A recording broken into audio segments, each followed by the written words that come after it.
Salut tout le monde! Alors, bienvenue, je suis content d'être avec vous ce matin. J'espère que ça ne vous casse pas trop les oreilles, je vais essayer d'ajuster ça. Alors, il y a une règle non écrite dans les églises pour que les gens puissent être heureux et qu'ils puissent revenir.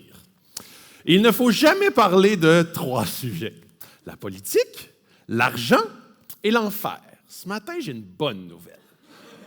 On ne parlera pas de politique ni d'argent. La mauvaise nouvelle, c'est qu'on va parler de l'enfer. Et pourquoi est-ce que c'est une mauvaise nouvelle? En fait, c'est la pire chose que tu peux dire à quelqu'un, c'est « va en enfer ». Ou en anglais, ils disent « go to hell ». Des fois, on va dire, nous autres, en bon québécois, hey, c'était l'enfer, pour dire que c'était malade, c'était très bon. Ou c'était l'enfer, pour dire que c'était vraiment pas super. Qu'est-ce que l'on croit sur l'enfer? Qu'est-ce qu'on pense qui est clair ou qui ne l'est pas dans la Bible par rapport à l'enfer? Le sujet de l'enfer est l'un des sujets les plus controversés à propos du christianisme. Et je sais pertinemment que plusieurs personnes dans la salle, juste à l'écoute de ce sujet-là, sont comme « Oh boy, ça va être pénible un matin ». Moi-même, c'est un sujet que je trouve particulièrement pénible. En fait, ça ne me tente pas de parler de l'enfer ce matin. Je n'étais pas comme toute la semaine « Yes, on va parler de l'enfer dimanche ». C'est un sujet même qui a été souvent un challenge à ma propre foi lorsque je ne comprenais pas bien l'enfer et ce que c'est l'enfer. Au niveau médiéval, dans le temps, l'enfer était utilisé pour créer la crainte dans le peuple, pour modifier leur comportement vers des actions de soumission, de manipulation. Et ce serait loin, loin de mon objectif ce matin d'utiliser cette méthode qui est, selon moi, complètement anti-biblique. Je me demande souvent si j'étais sur une île déserte et que je prenais la Bible et que j'avais aucune influence quelconque et que je lisais ce livre-là encore et encore, ce que je croirais sur plusieurs sujets comme Dieu, sur Jésus, sur l'Esprit, sur le paradis, sur l'enfer. Et ce matin, je veux qu'on ait cette même approche où est-ce qu'on est aucunement contaminé ou le moins possible contaminé et qu'on essaie d'éliminer tous nos préconçus par rapport à cette thématique-là qui est lourde à la base, mais qui, je souhaite, ce matin, va provoquer un fruit positif dans nos vies et dans nos cœurs. J'ai la question qui tue ce matin: comment un Dieu d'amour peut envoyer les gens en enfer?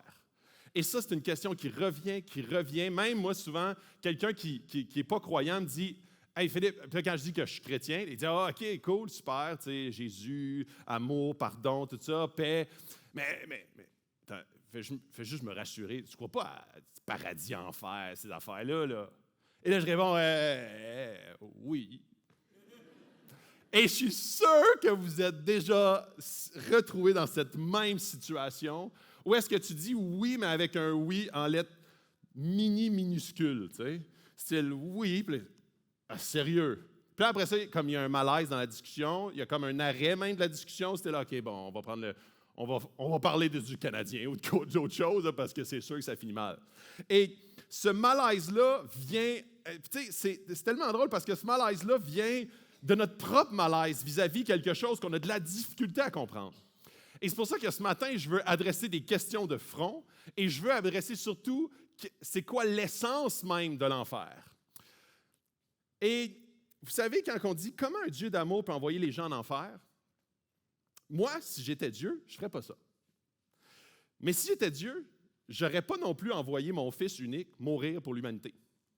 Et ça m'amène à un passage que je trouve, puis ce matin, il faut vraiment qu'on commence avec ce passage-là pour comprendre tout ce qu'on va voir.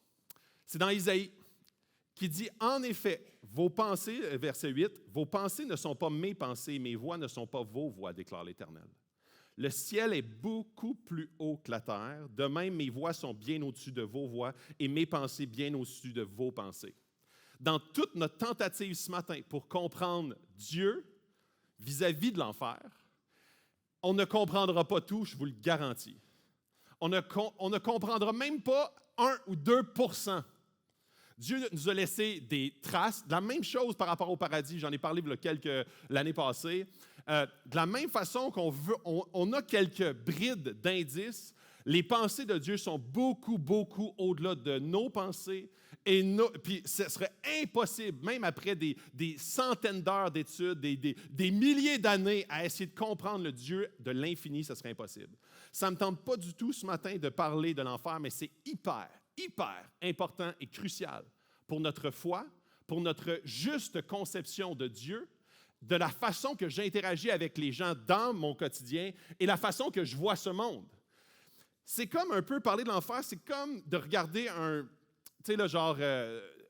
documentaire Vision mondiale ou un documentaire sur la faim dans le monde ou la guerre ou quelque chose qui est une histoire vraie, mais qui est une réalité extrêmement difficile à voir.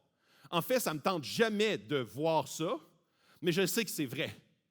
Et l'enfer, c'est à peu près le même principe. C'est un sujet qui me rend clairement très inconfortable dans la Bible, mais plus que je l'étudie et plus que ça me rend confortable vis-à-vis du Dieu que je crois. Et c'est vraiment comment je veux l'aborder ce matin. Et ce matin, je ne veux pas, absolument pas me tromper. La dernière chose que j'aimerais faire, c'est dire des choses qui ne sont pas vraies vis-à-vis de l'enfer. J'aimerais pas te donner une fausse conception sur quelque chose qui n'est pas. Je peux me tromper sur beaucoup de sujets, mais pas celui-là. C.S. Lewis a écrit un jour, « Il n'y a pas de doctrine que je retirerais plus volontiers du christianisme que celle-ci, si elle est en mon pouvoir. » À bien des égards, je suis d'accord avec lui. Personne, y compris les chrétiens, ne devrait aimer l'idée de l'enfer. C'est pas. Puis souvent, j'ai entendu des chrétiens parler de l'enfer comme en mépris ou en espèce de moi, j'irai pas là, puis en essayant de se remonter avec cette idée-là. Même des fois, je me dis, si j'avais eu une efface divine puis que j'avais 10 minutes pour enlever quelques passages dans la Bible, clairement, ceux de l'enfer seraient la priorité. Ceux d'entre nous qui croient en l'enfer ne sont pas des sadiques qui aiment l'idée de la souffrance éternelle, loin de là. En fait, la pensée de gens que je connais qui sont en dehors de Christ, qui passent l'éternité en enfer, est déchirante. En tant que jeune chrétien, ça m'a même ébranlé ma foi. Mais ce matin, c'est la raison pour laquelle je le traite, c'est parce que l'enfer n'est pas là pour créer la peur, et la peur qui va créer le mouvement ou créer l'espèce d'action. En fait, l'enfer est là pour nous démontrer le caractère de Dieu.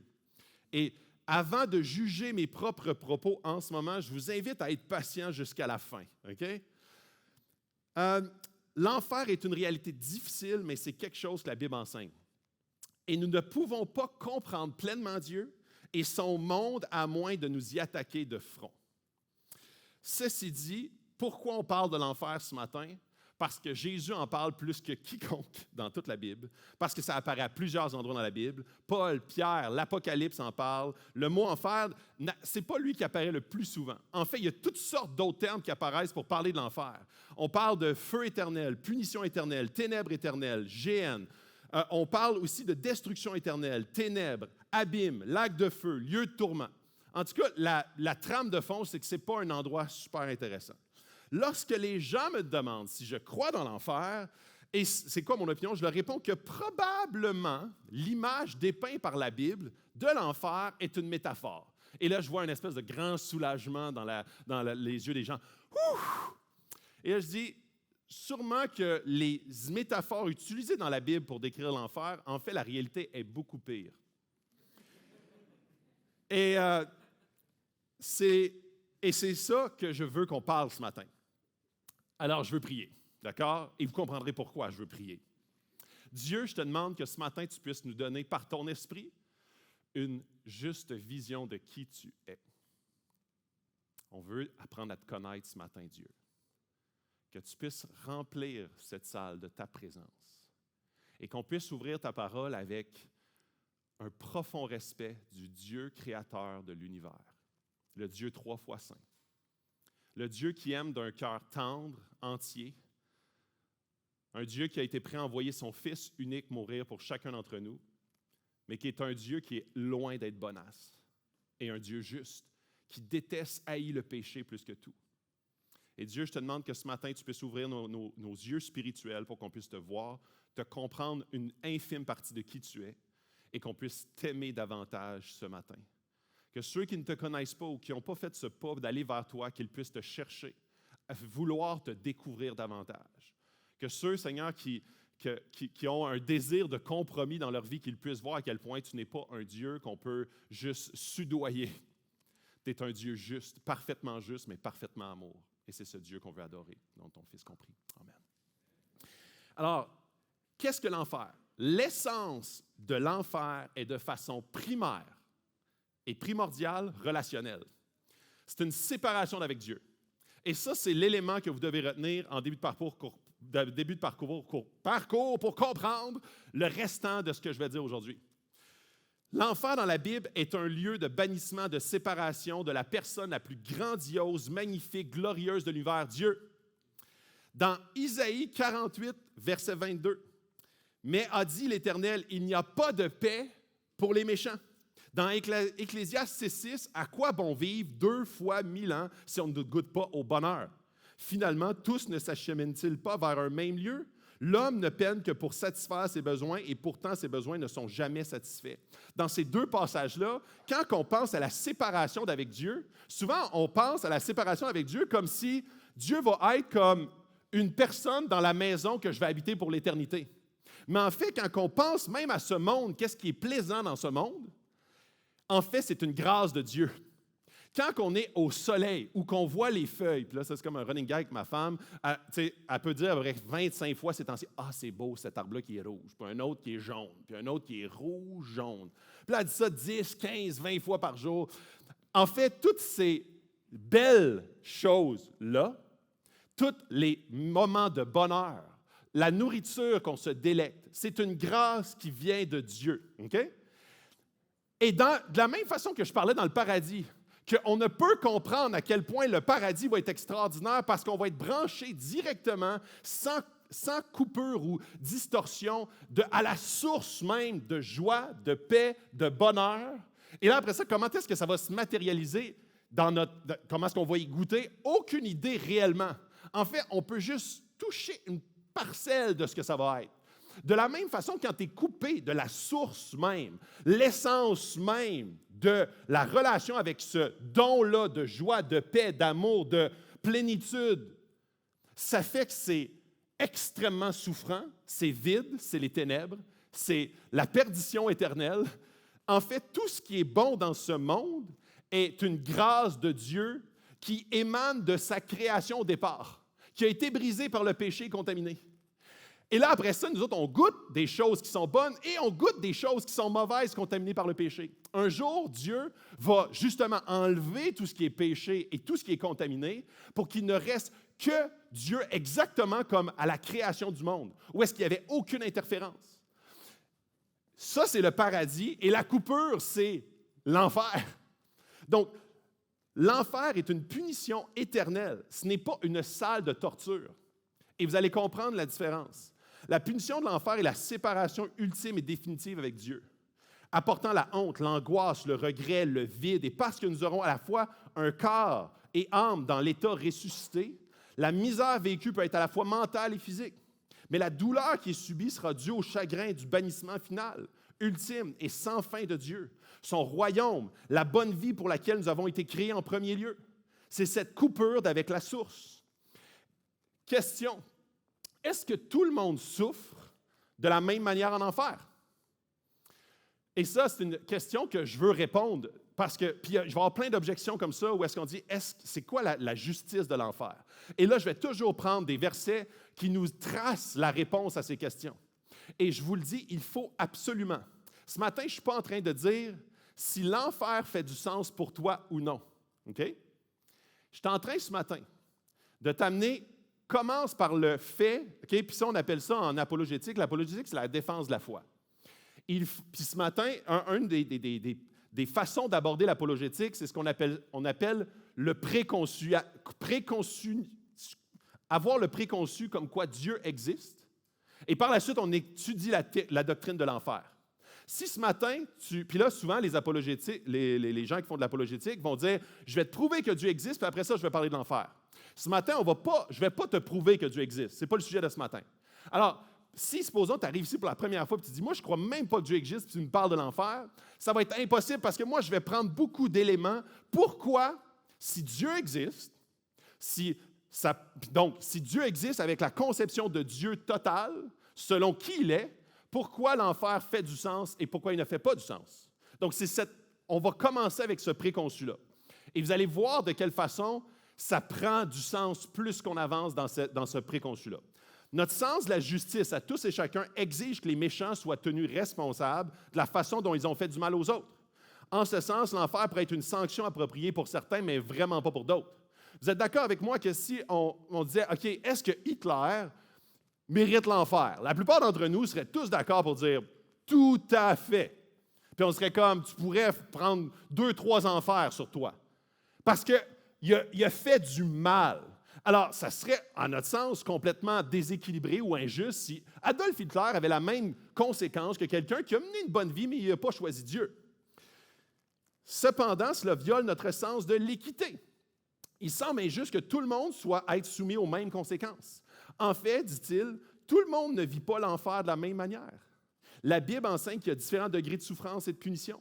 Dans Matthieu 11, verset 20, et je vous l'amène ici, « Alors Jésus se mit à faire des reproches aux villes dans lesquelles avaient eu lieu la plupart de ses miracles parce qu'elles n'avaient pas changé d'attitude. Malheur à toi, Chorazine, malheur à toi, Bethsaïda, car si les miracles accomplis au milieu de vous l'avaient été dans Tyr et dans Sidon, il y a longtemps que leurs habitants se seraient repentis, habillés d'un sac et assis dans la cendre. C'est pourquoi, je vous le dis, le jour du jugement, Tyr et Sidon seront traités moins sévèrement que vous. » Et c'est intéressant parce qu'ici, on fait référence à l'incrédulité de la foi.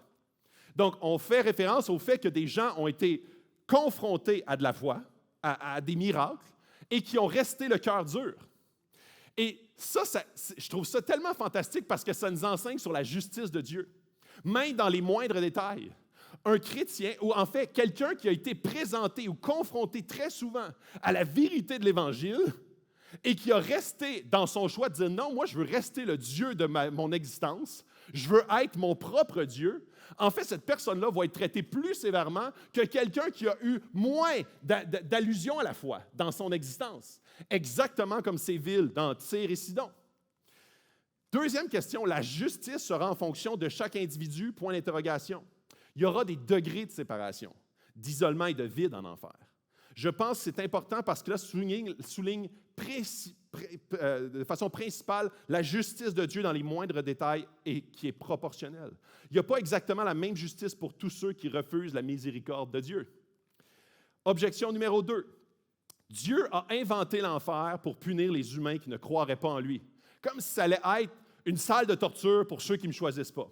Et là, je veux faire attention dans ce que je vais dire parce que ça vient automatiquement venir contre une pensée moderne. La pensée moderne, c'est « je ne pense pas que Dieu enverrait une personne qui vit une bonne vie en enfer, juste pour avoir une fausse croyance ». Cette approche est considérée comme la plus inclusive.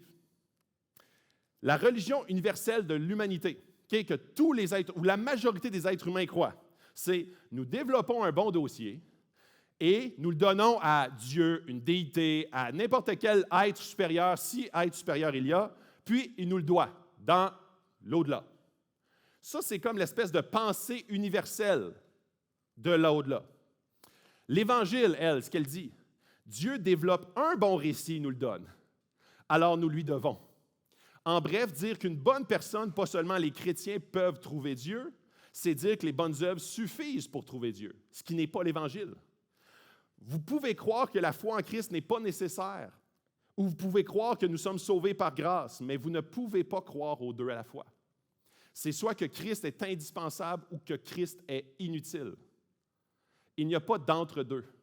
Il n'y a pas de « je crois que Christ est utile pour les bonnes valeurs, mais je ne crois pas que Christ est utile pour me sauver de la séparation d'avec Dieu. » Et la raison pour laquelle Jésus, c'est la personne qui a parlé le plus de l'enfer, c'est parce que c'est la personne qui avait le plus à voir avec « je ne veux pas être juste un enseignant ». Clairement, je ne vais pas mourir sur la croix et porter le péché de l'humanité si c'est seulement pour dire « Ah, mais tu sais, quand je dis aimez-vous les uns les autres, c'est important pour le restant de l'humanité. » Alors Jésus, il souligne la réalité de l'enfer parce qu'il dit « Ce n'est pas seulement le néant, c'est la séparation d'avec la source de vie, qui est Dieu. » Ce qui est incroyablement ténébreux, incroyablement souffrant pour un être humain qui pense que notre vie actuelle, c'est juste nous qui l'a créé. En fait, Dieu nous donne tous les éléments de joie que l'on peut expérimenter aujourd'hui. C'est Dieu qui les donne dans sa grâce. L'Évangile est l'exclusivité la plus inclusive.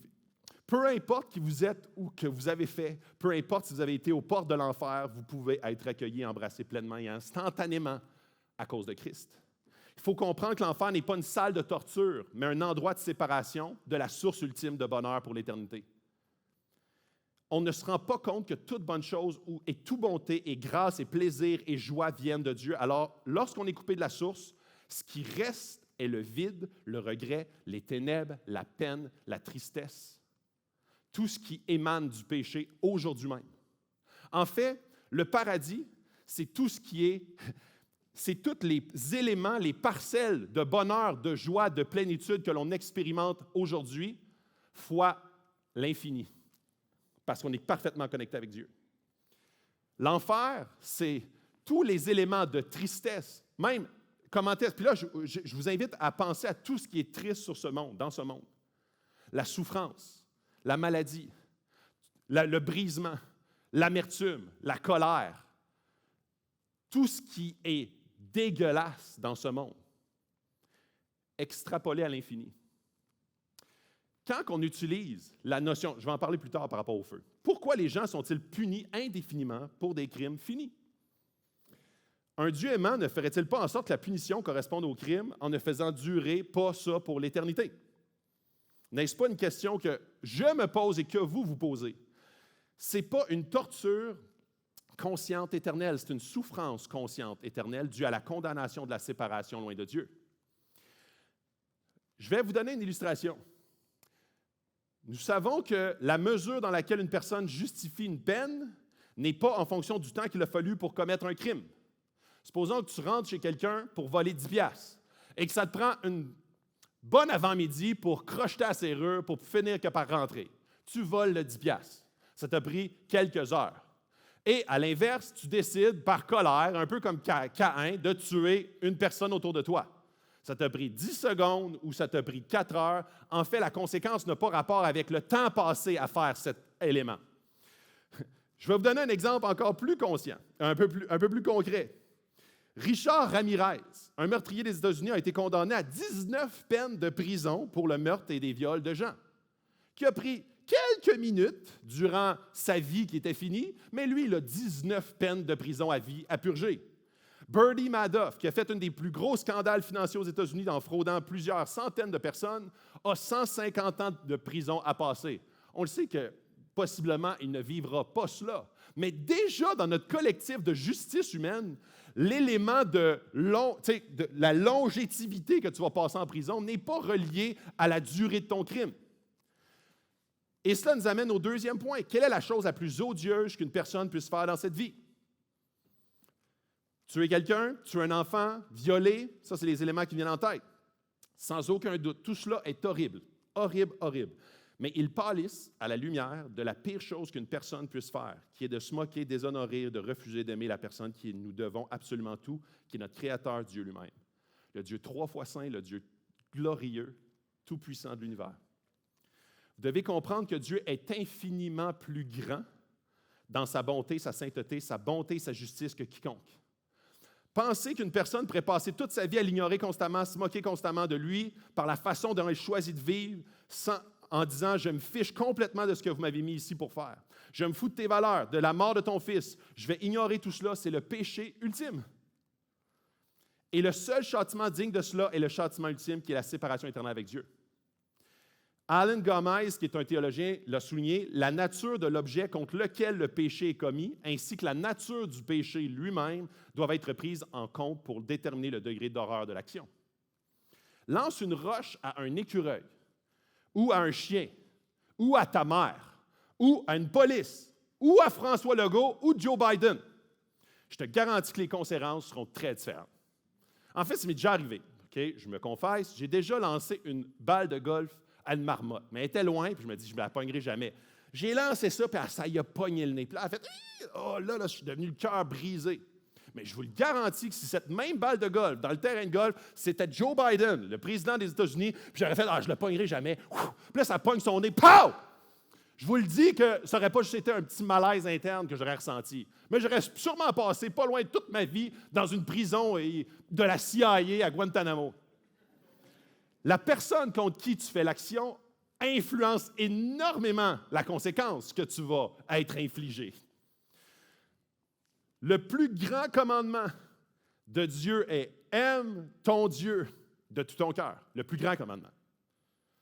De toute ton âme, de toutes tes forces, de toute ta pensée, aime ton prochain comme toi-même.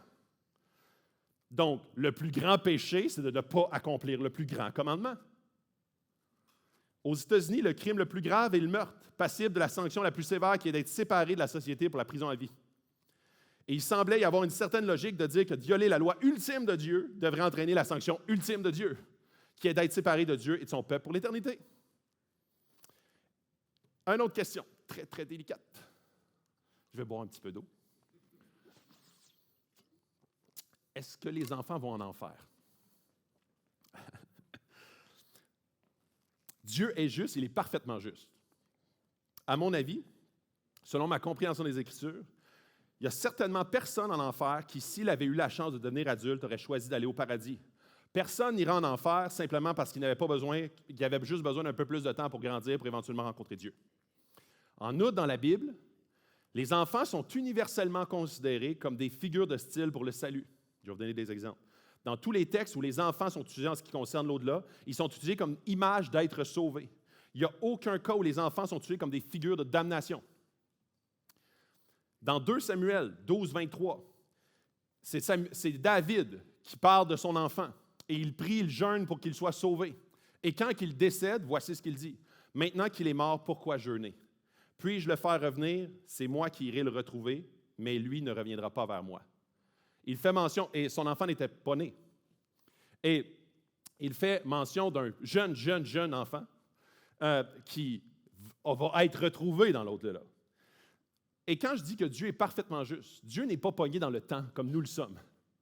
Dieu ne voit pas, puis au paradis, il n'y aura pas des vieillards, si tu es mort à 88 ans, tu n'auras pas 88 ans dans ton corps glorifié.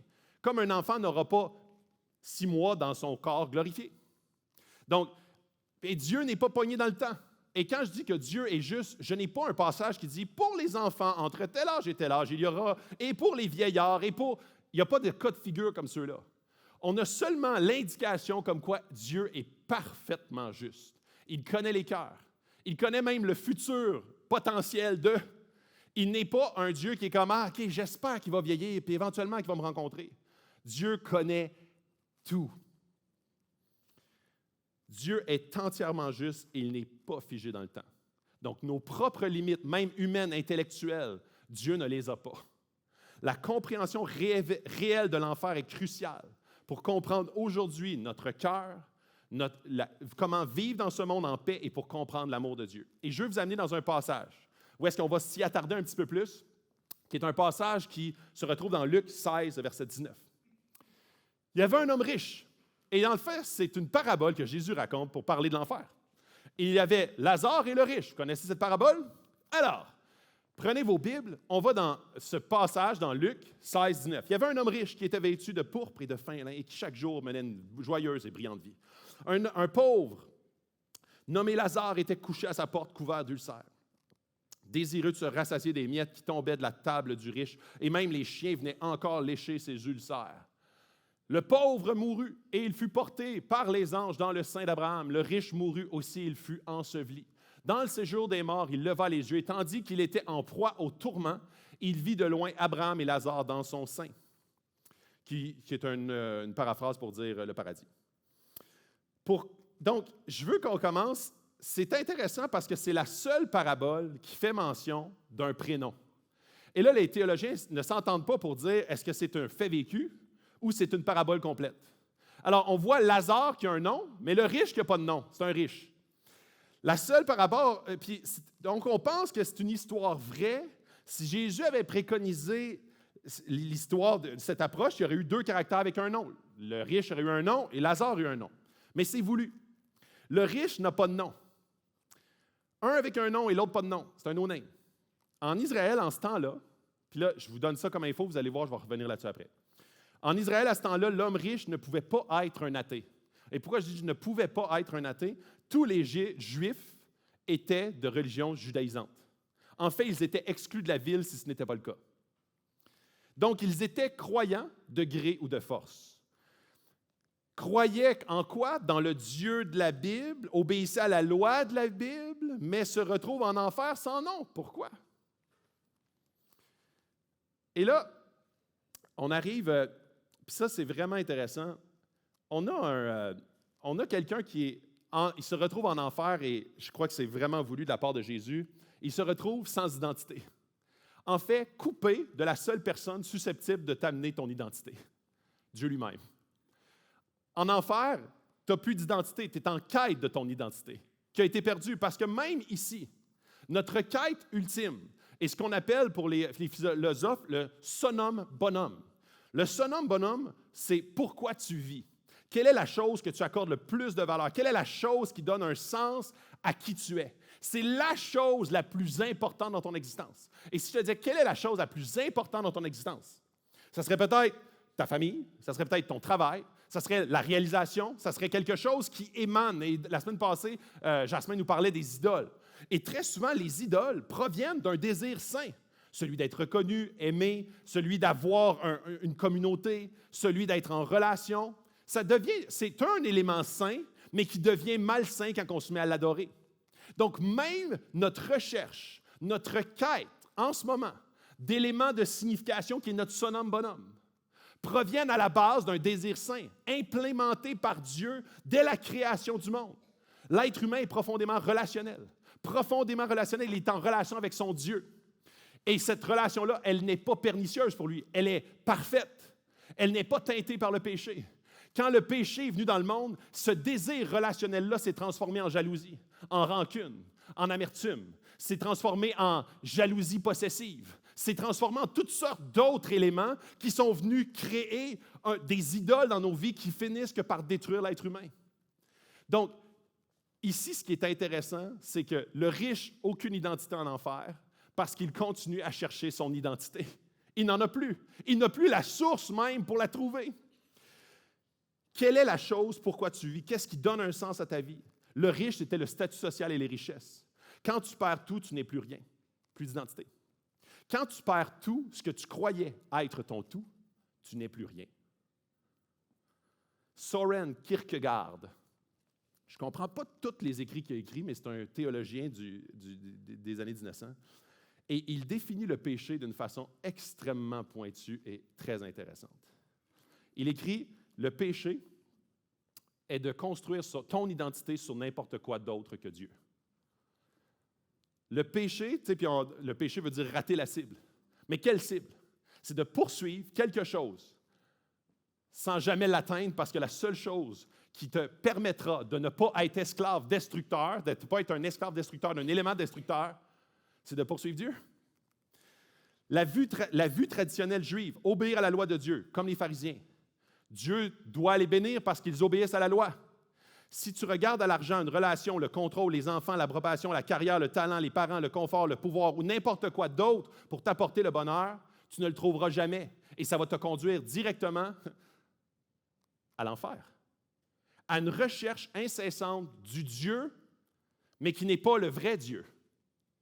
Si toutes ces choses sont plus fondamentaux pour t'apporter une significance ou une valeur que l'amour de Dieu, tu vas finir à sec. Puis non. Tu peux croire dans le Dieu de la Bible. Tu peux prier le Dieu de la Bible. Tu peux obéir aux lois de la Bible. Mais si ta foi, la justification de ta vie repose sur quelque chose d'autre que Dieu et l'œuvre de Jésus à la croix pour toi, c'est caduc. Exactement comme le riche qui vivait dans un environnement où est-ce qu'il obéissait certainement à la Torah. Il avait les mêmes lois que tous ses confrères dans le judaïsme. Même ici, de venir à l'Église, de faire les bonnes choses au bon moment, ne te garantit pas d'être en relation avec Dieu pour l'éternité. Seulement Jésus, le sang versé, va te garantir une réconciliation avec le Dieu de l'univers. En fait, notre destination à tous et chacun, c'était l'enfer. D'être coupé de la présence de Dieu pour l'éternité, parce que le péché était l'élément que Dieu ne peut tolérer, et nous étions tous pécheurs. Car tous ont péché, sont privés de la gloire de Dieu. Tout le monde, tout le monde, tout le monde. Un verset qu'on a souvent entendu. Mais en fait, tout le monde sont comme « Ah, moi, c'est... » En fait, l'endroit, par défaut, c'est le ciel. Puis si ça va vraiment mal dans ta vie, l'enfer. Ou sinon, pour les autres, tu dois être un néant quelconque. Mais en fait, c'est l'inverse. C'est d'être coupé de la présence de Dieu pour l'éternité, mais Dieu avait un plan parfait pour rétablir cela. Et c'était Jésus. Je ne définis pas le péché comme une simple violation des règles, mais aussi comme faisant de quelque chose d'autre que Dieu notre valeur et notre identité ultime. Et ça, c'est un challenge pour ma propre vie à tous les jours. Ces bonnes choses qui deviennent des dieux nous pousseront sans relâche, nous asservissant mentalement, spirituellement, même en enfer pour toujours si nous les laissons faire. L'enfer est l'ultime permission de Dieu, puis ça vient de G.K. Chesterton, qui est un journaliste, poète, biographe et théologien, qui dit « L'enfer est l'ultime permission de Dieu à la réalité de la liberté humaine et la dignité de choix humain. » En fait, l'enfer, ce n'est pas une surprise, c'est une continuité. C'est une continuité de dire « J'ai rejeté Dieu et ma vie dans l'éternité fait juste être la continuité de ma coupure d'avec Dieu. » La dévastation de la dépendance. Et suivez-moi bien ici parce que je veux faire un lien avec la dépendance qu'on peut avoir aujourd'hui. Et je ne parle pas juste de la consommation de drogue ou alcool ou autre. Je parle de dépendance à n'importe quoi. La seule dépendance qui ne me conduira pas à la mort est celle de Dieu. Les autres sources de joie ne sont qu'éphémères et vides au final. La dépendance, si je dis les effets de la dépendance à long terme, dépendance de n'importe quoi, même des éléments qui sont acceptables socialement, là, comme le travail ou la famille, va t'amener éventuellement, puis je vais prendre ceux qui sont les plus flagrantes, comme la drogue ou des éléments qui sont graves, qu'on le sait d'emblée, mais sur une éternité, vous pouvez extrapoler. Mais dans une courte vie, quelqu'un qui consomme à répétition, que ce soit sexuellement, que ce soit de la drogue, de l'alcool, ou même des relations, la dépendance affective, etc., qu'est-ce que ça amène? La désintégration, la perte de repères, l'isolation, le mensonge, les victimes de tout, la victimisation, le déni, l'inhabilité à voir vraiment ce qui se passe. Et ça, tout être humain sont dépendants, ou plutôt, je devrais dire, adorateurs. Nous avons été créés pour être des adorateurs. Donc, adorateurs de Dieu, mais après ça, le péché est venu distorsionner, ce qui nous apporte à être adorateurs de toutes sortes de choses, comme les listes que j'ai dit tantôt. Et dans un film d'animation que je trouve, qui a été refait dans les dernières années, mais la première version est sortie dans les années 60, c'est Le Géant de fer. Dans Le Géant de fer, c'est un géant, et il dit à un moment donné, une citation, il dit « Les âmes ne meurent pas ». Tous les êtres humains sont dépendants et adorateurs, moraux ou immoraux, religieux ou non. Prenant ton identité dans quelque chose d'autre que Dieu, qui ne pourra jamais te donner la satisfaction que tu recherches, que tu souhaites. Si nous sommes dépendants et que notre âme est éternelle, qu'est-ce que ça fait? Le géant de fer dit, l'âme est éternelle. En fait, tous ont la vie éternelle, parce que les âmes ne meurent pas. Et c'est tellement intéressant, puis tu sais, c'est pas tout que c'est du bon stock, là, mais tu vas dans les expériences de mort imminente. Et tout le monde a quelque chose à dire par rapport de ça. Sinon, ils ne passent pas sur YouTube. Et je trouve ça tellement intéressant de voir qu'il y a très peu de gens qui vont challenger l'idée de la vie après la mort. J'ai déjà donné cette statistique-là, comme quoi 85% de la planète était croyante. Croyante dans une religion quelconque ou l'après-vie. La réincarnation, Krishna, Mohamed, l'islam, toutes les religions du monde, 85% de la planète croient à la vie après la mort. Et ce n'est pas seulement par culture. Cette idée est implémentée dans l'être humain dès la fondation du monde. Dieu nous a créés avec cette pensée de l'éternité. Et par la suite, on voit des éléments qui sont surnaturels dans notre vie quotidienne. Et des fois, on est confronté à ça, puis on a comme une recherche qui se déclenche. OK, ouais, c'est vrai, j'avais oublié qu'il y avait peut-être une possibilité qu'il y ait une vie après la mort. Les âmes ne meurent pas. Ta recherche dans toutes sortes d'éléments qui ne sont pas Dieu t'amène à la mort spirituelle. Dans l'éternité, ça devient seulement extrêmement, extrêmement souffrant. Les bonnes choses qui deviennent ton identité finissent par te rendre esclave, désintégré, t'isoler. Don Carson, un grand théologien, dit « L'enfer est rempli de gens qui, pour toute l'éternité, veulent toujours être le centre de l'univers et qui persistent dans leur rébellion défiant Dieu. » Que doit faire Dieu? S'il dit que cela n'a pas d'importance pour lui, alors Dieu n'est pas plus un Dieu à admirer. Il est soit moral, soit positivement effrayant. Pour lui, agir autrement face à un défi aussi flagrant serait réduire Dieu lui-même. L'enfer, je le redis, n'est pas une surprise, c'est une continuité, mais dans l'éternité. Cette souffrance et cette séparation devient de plus en plus lourde à porter. Tim Keller, un théologien, pasteur, qui est décédé aujourd'hui, qui dit « L'enfer est une identité choisie librement, basée sur quelque chose d'autre que Dieu pour l'éternité. » Je reviens au passage. Dans Luc, il s'écria, ça c'est la suite de notre histoire, il s'écria « Père Abraham, aie pitié de moi et envoie-moi Lazare pour qu'il trempe le bout de son doigt dans l'eau et me rafraîchisse la langue, car je souffre cruellement dans cette flamme. » Abraham répondit, « Mon enfant, souviens-toi que tu as reçu les biens pendant ta vie et que Lazare a eu les maux pendant la sienne. Maintenant, il est consolé et toi, tu souffres. » Le riche dit, « Je te prie donc, Père Abraham, d'envoyer Lazare dans la maison de mon père, car j'ai 5 frères. » Et ce qui est intéressant là-dedans, qu'il y a des nuances à retenir, il ne demande pas de sortir, mais d'être soulagé pour un laps de temps supplémentaire. C'est quoi la dépendance? Je reviens à ce mot-là. De vouloir une dose supplémentaire qui me donnera satisfaction momentanée, mais qui me conduit à la souffrance plus tard. C'est exactement ce qui se passe. Il ne demande pas « Fais-moi sortir d'ici ». Il demande « Demande à Lazare qui vienne me donner une petite tss, puis une goutte d'eau, on s'entend. Puis on parle beaucoup que l'enfer, c'est les ténèbres. Et on parle de flamme. La flamme, dans toute la Bible, c'est toujours un jugement de Dieu.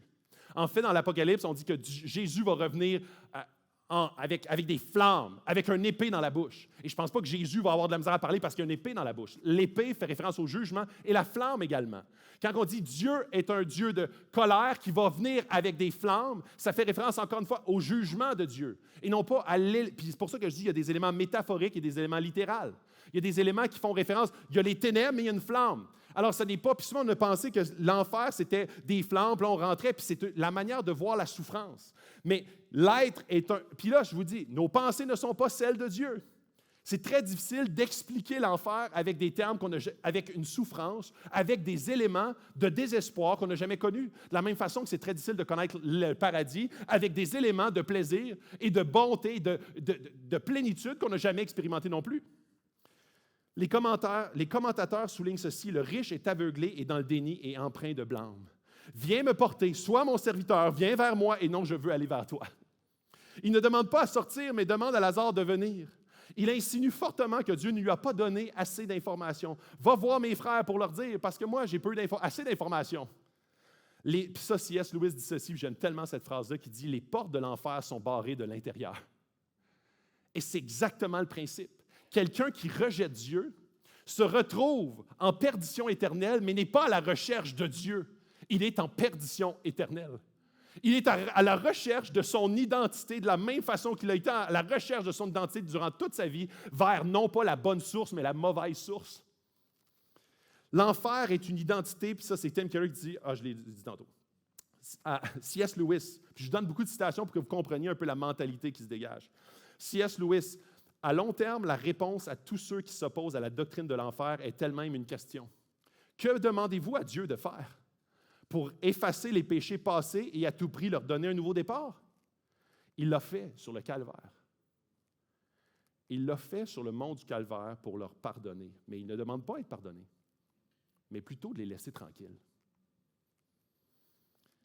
L'application ici, comprendre l'enfer a été pour moi d'une grande utilité parce que ça me permet de comprendre que les choix que je fais ici ont une implication pour mon éternité. Ça me fait voir que je suis un dépendant idolâtre qui peut seulement être guéri par sa grâce et par la croix de Jésus. C'est sérieux l'affaire. C'est pas une joke. Qu'est-ce que l'on fait en tant que chrétien toutes nos vies? On regarde le feu s'allumer dans nos cœurs, on essaie de l'éteindre. On revient à Dieu et on retourne au pied de la croix pour se revêtir de cette identité qui seule est gage de nous guérir. C'est vraiment, vraiment facile de se laisser aspirer ailleurs. Et je ne suis pas en train de parler de la perte du salut, là, je ne rentre pas là-dedans. Là. Je suis en train de dire qu'en tant que chrétien, on n'est pas immunisé contre cet attrait de mettre notre identité en autre chose que Christ. En fait, c'est un défi de tous les instants et de tous les jours. On a le même besoin de retour au pied de la croix de Jésus. La doctrine de l'enfer, comme la doctrine du paradis, n'est pas une doctrine seulement pour l'éternité, mais pour aujourd'hui. Comment mon identité que je me revêt aujourd'hui est le préambule de mon éternité et seulement la continuité. La compréhension de l'enfer me permet de connaître l'amour de Dieu. De qu'est-ce que tu parles là? L'amour de Dieu, enfer, comment ça a une idée? L'idée du Dieu de jugement semble s'opposer à l'idée d'un Dieu d'amour. Mais en tout respect, c'est l'inverse. C'est dans le texte, il dit « Non, Père Abraham, mais si quelqu'un des morts va vers eux, ils se repentiront. » C'est dans le texte. Et Abraham lui dit « S'ils n'écoutent pas Moïse et les prophètes, ils ne se laisseront pas persuader quand même quelqu'un des morts ressusciterait. » Le riche demande un miracle. Pensez-vous que si Lazare revient à la vie et va voir les frères qui ne croiront pas un brin que leur frère est en enfer? En fait, ici, le mot-clé, c'est « persuader ». Persuader fait référence à transformer, guérir, convaincre. La peur ne produit pas un changement de cœur. La peur de l'enfer ou de la damnation ne changera jamais la structure fondamentale de chacun de nos cœurs. La peur de l'enfer ne peut te garder hors de celle-ci non plus. Le problème, on est égoïste, égocentrique. Comment je fais pour ne pas souffrir? Notre cœur est corrompu par-dessus tout, mais on ne recherche pas la présence de Dieu. Si tu commences à obéir par crainte, tu obéiras pour obtenir et non par amour. Tu vas vouloir juste dire « j'ai peur, donc j'agis ». Mais cet agissement-là crée un autre idole, celui de fuite de la souffrance, de vouloir être dans le confort. Tu obéiras par moralité. Ça va créer une autre religion. Tu voudras agir pour obtenir et pour éviter, et non pas par amour, tu vas agir. L'humain aime être une bonne personne pour répondre à son identité ou son image de lui-même.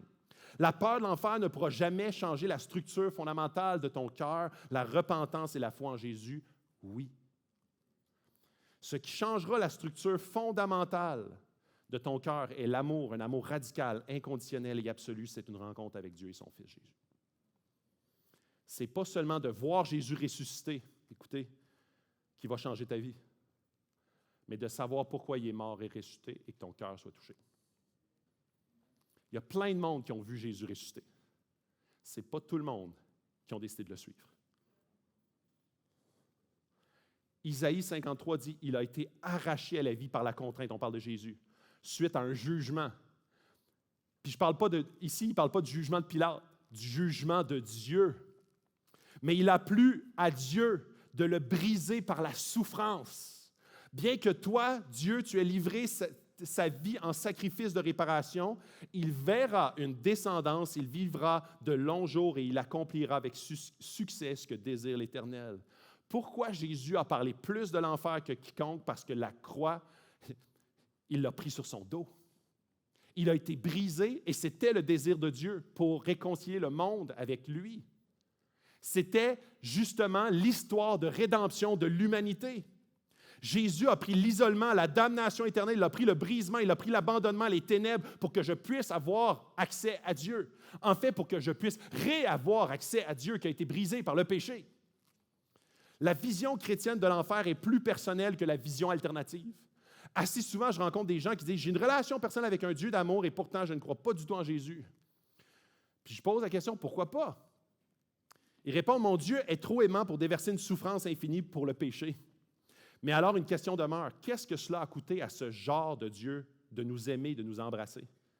Qu'a-t-il enduré pour nous recevoir? Ou ce Dieu a-t-il agonisé, crié?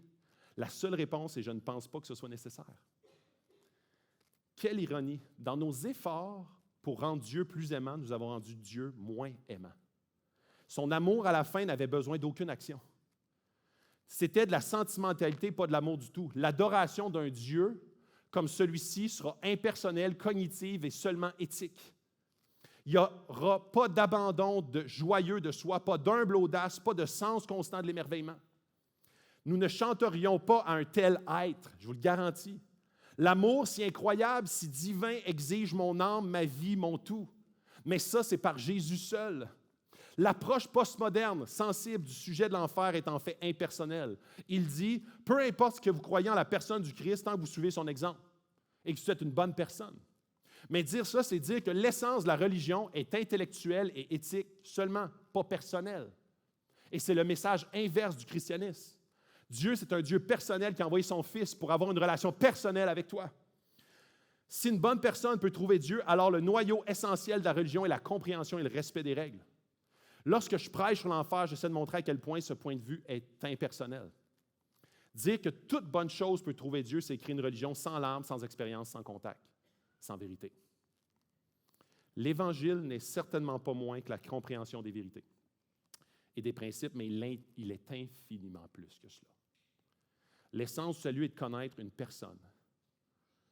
Comme pour connaître toute personne, il y a le repentir, les pleurs, les réjouissances, les rencontres. L'Évangile nous appelle à une relation d'amour follement passionnée et intime avec Jésus.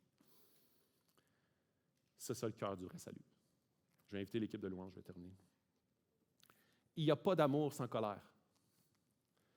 Et là, je ne parle pas d'une colère malsaine. Ce qui dérange les gens, c'est l'idée du jugement et de la colère de Dieu. Je ne peux pas croire à un Dieu qui envoie les gens souffrir éternellement. Quel genre de Dieu d'amour est rempli de colère? Ainsi, en prêchant sur l'enfer, nous devons expliquer qu'un Dieu sans colère ne peut pas être un Dieu d'amour. Pourquoi? Je vais vous dire une citation de Becky Pippertz, auteure, conférencière et théologienne.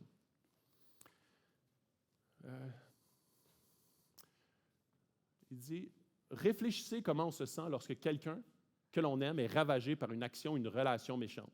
Est-ce que l'on réagit avec une tolérance indifférente envers cet agresseur étranger? Loin de là. La colère n'est pas l'opposé de l'amour.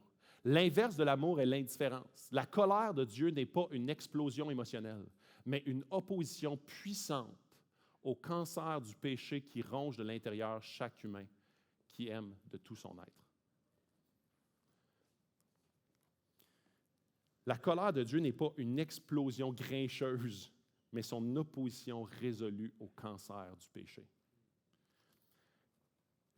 Dans Jean 17, le verset 3, il est dit « Or, la vie éternelle, c'est qu'ils te connaissent, toi, le seul vrai Dieu, et celui que tu as envoyé, Jésus-Christ. » Pourquoi est-ce que je vous dis ça? La vie éternelle, c'est de connaître Dieu et d'être de plus en plus connecté pour l'éternité et l'éternité.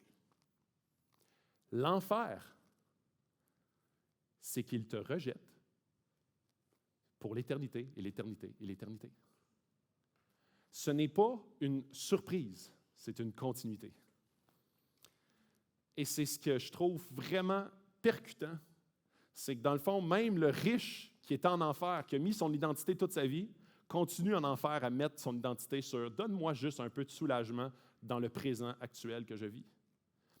La rébellion contre Dieu dans le monde actuel va seulement se prolonger dans le monde futur.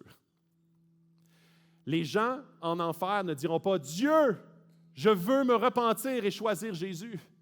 C'est « Non, je décide continuellement à faire de moi le centre de mon univers pour l'éternité ».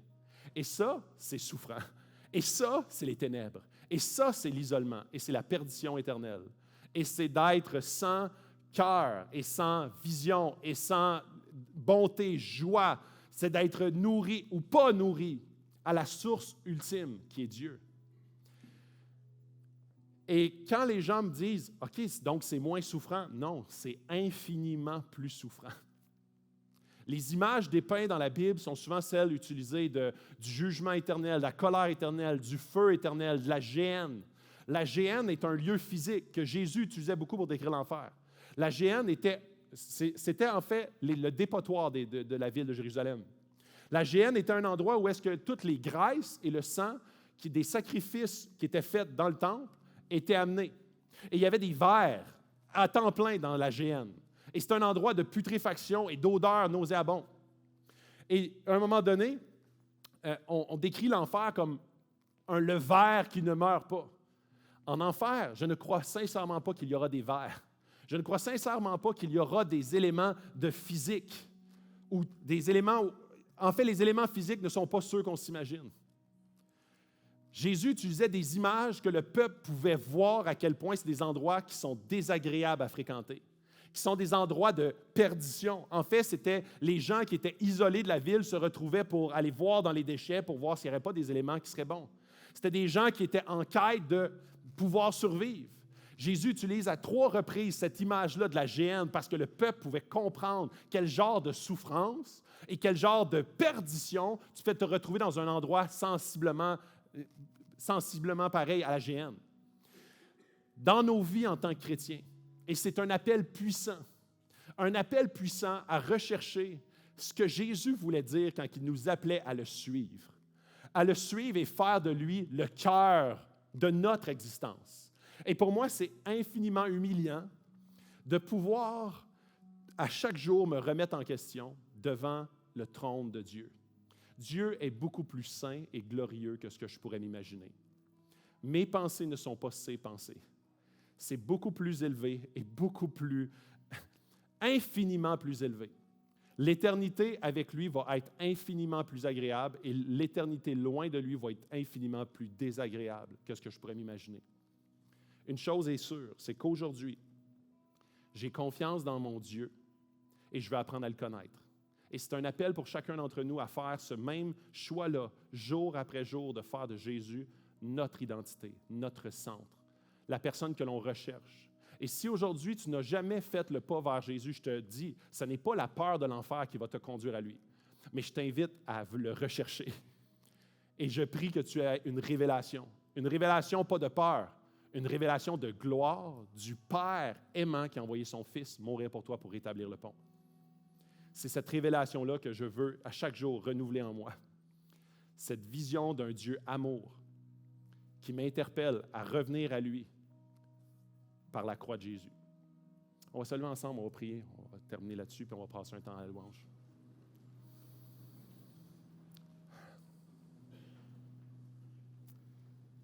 Oui, Dieu,